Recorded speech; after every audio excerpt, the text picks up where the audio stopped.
Just when I had found some sense of belonging, it was time for my new journey.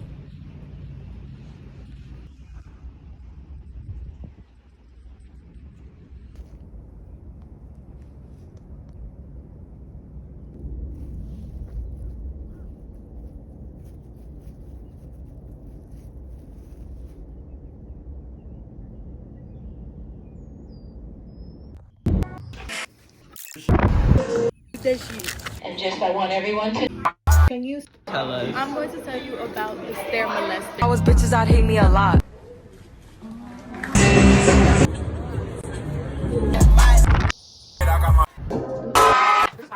Leaving to pursue my passions, I felt overwhelmed, wondering if my story could change. All the hardships, silent battles, and judgmental people gone. But the grief started to settle in.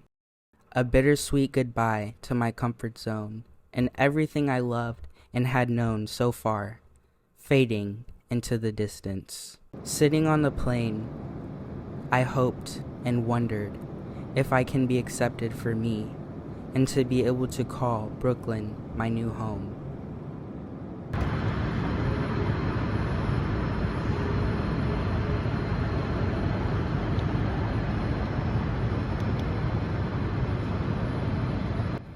Here I am in this big city, so much to explore.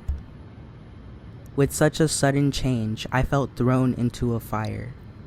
I couldn't see the bigger picture yet and was already overwhelmed with this big change. I felt stuck, isolated, and alone.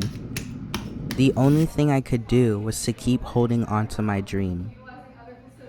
Just by going to class and getting food, I have been exposed to not only Pratt, but also the surrounding community. I have fallen in love with Brooklyn's delicate flowers, dancing down the sidewalks, the loud noisy streets, and the randomness of it all. It stinks in here. Something magical or unexpected always happens, and I think that makes this place so special.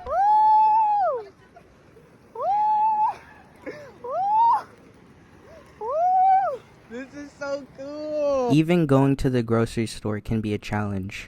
Like I said, something always gets in the way, whether it be a bus delay, running into someone you know, plus the trek it always takes to get there. Imagine a challenge, but for every little task. It can be quick to lose meaning in a world busy, full of chaos and people. But when you find something you love, it makes it all more meaningful. Another lesson out of this is that the busy mundane tasks are worth it. They lead to discipline and greater spiritual rewards greater than money can buy. Some things I have already gained include newfound community, support, and a better understanding of myself. Through these challenges, some experiences have led to newfound truths and realizations.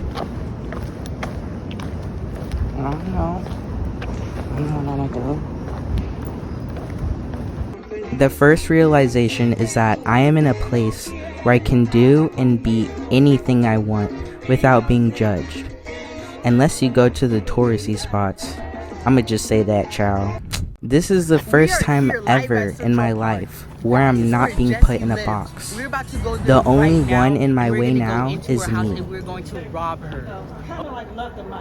This place has so many opportunities around the city, and I've already experienced so many. When I said goodbye to my parents, a man approached me, and we had a lot in common. His name was Grandmaster Shehan Ross, and he is the father of Brooklyn. Every time I walk with him, he always introduces me to someone he knows in the community. I can't tell you how much he has already helped me and taught me about life. I go to his kickboxing class every Sunday, which has helped me calm my nervous system and meet others in my community, as well as stay prepared for self-defense, because you never know in this city, child. He also took me to Brooklyn Stories, which is a 7x7 open mic every Wednesday, which has been a safe haven for me to explore and develop my craft of poetry, mixed media performances, and meet supportive, like-minded artists and creatives, all looking to better the Brooklyn community through their talents, which is what I'm all about. I remember I cried the first time I performed while on stage because I felt so seen and supported, and it hit me that I'm actually here in New York and I can be free to be me. Realization 2. Because the city is so big, that means that there are so many people here and so many ideas being exchanged. As Grandmaster Shihan Ross said, this is convergence. The idea that revolutions are formed in big metropolis cities where creatives flock and where the exchanging of ideas and values create new ways of life through art. That is why I am here, to meet other creatives and to make the world a better place. I have already bumped into several of my art idols, including Mickaleen Thomas, CJ Hendry, and I even have a new mentor. Just by walking down the street, I saw a man sewing, and I was curious, so I went up to him and asked him how he did it. He turned out to be a creator just like me. Just by being in the city, I am exposed to people that can help me better my craft and also understand my experiences. I am even learning how to sew and understand fashion better thanks to Jacob. Realization 3.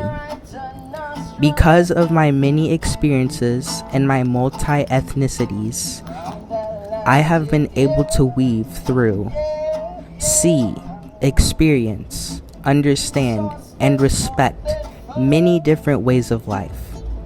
Coming to the city, it is no different than where I'm from. Not all people are like me. They have not had the privilege to understand other cultures and experiences, which has led to division, hatred, and bias. For example, the rich man on the subway will never fully understand the woman selling mangoes with her cart standing next to him, unless they get to know each other.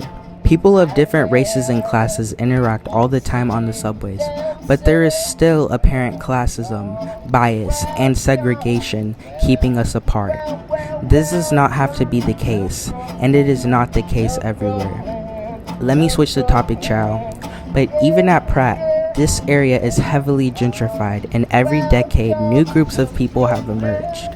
The same two streets the school is located on, there used to be a subway, and the area used to have a heavy crime rate. From my understanding, Pratt was made to help lower the crime by bringing in people from the community. But it still seems like Pratt needs to do a lot more of that, even though they already have a diverse scholars program, as most of our student body is actually upper white class students as well as international students, which heavily contrasts the New York City population. Isn't that ironic or not?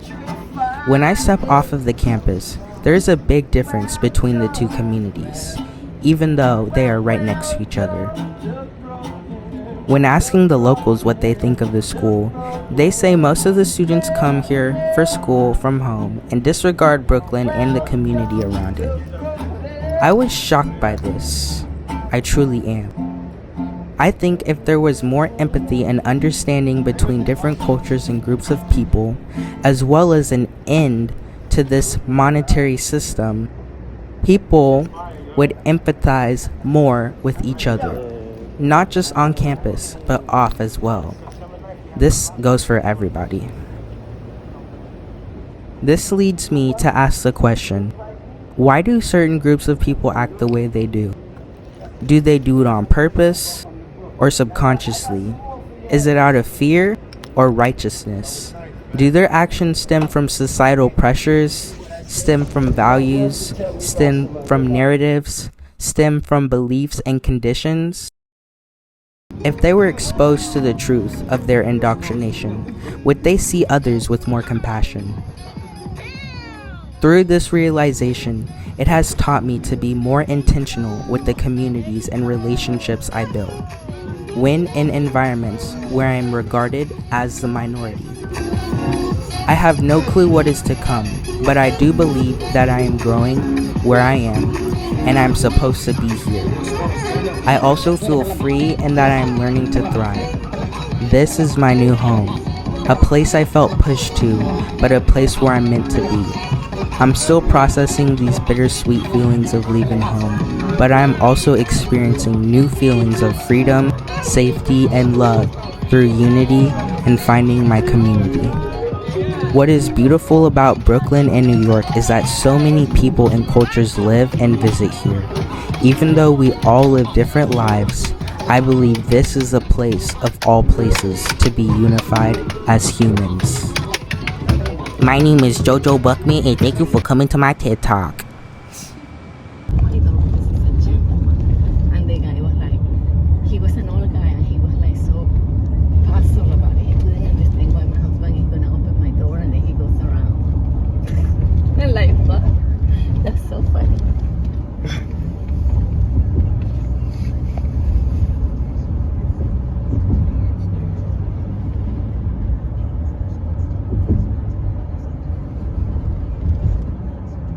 You're not from here, right? No, I'm from Venezuela. My husband is from here, from New York, and my son was born in the south of the United But States. you live here, right? But he lives here, my son. And we came to visit. We came to visit from Arkansas.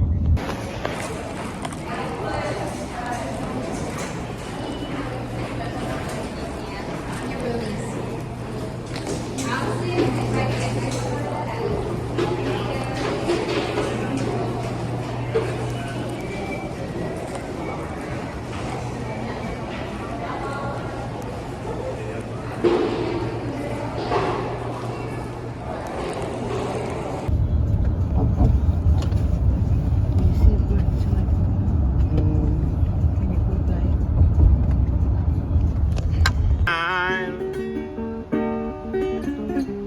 I woke up this morning with traveling on my mind.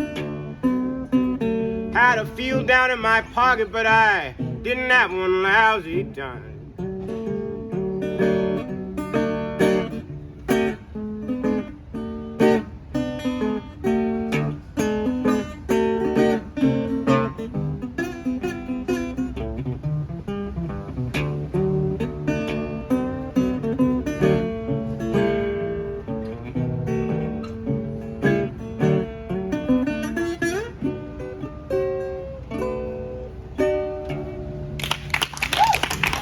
All right. Thank you very much. Thank you.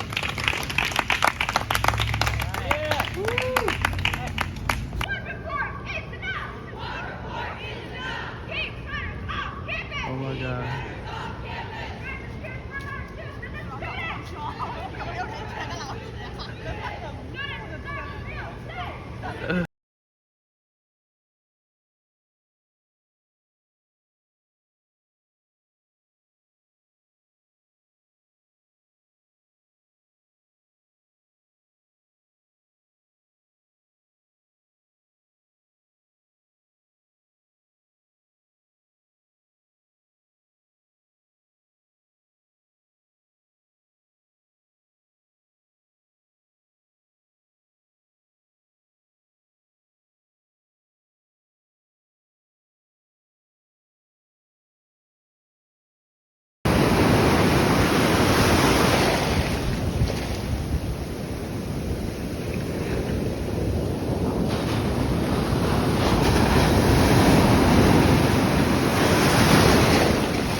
That's a good girl.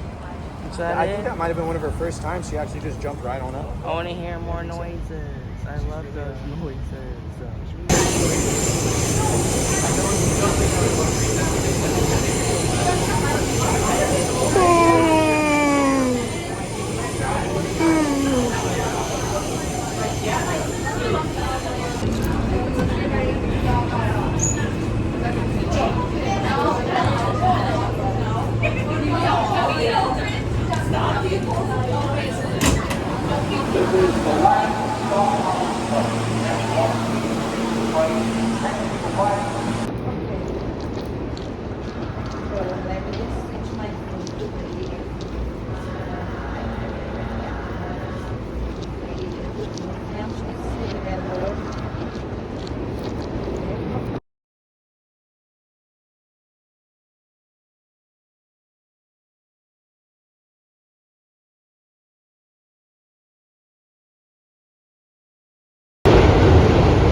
Anytime I pussy wanna be hairy like everybody. Becky with the good hair, that's what you can call it.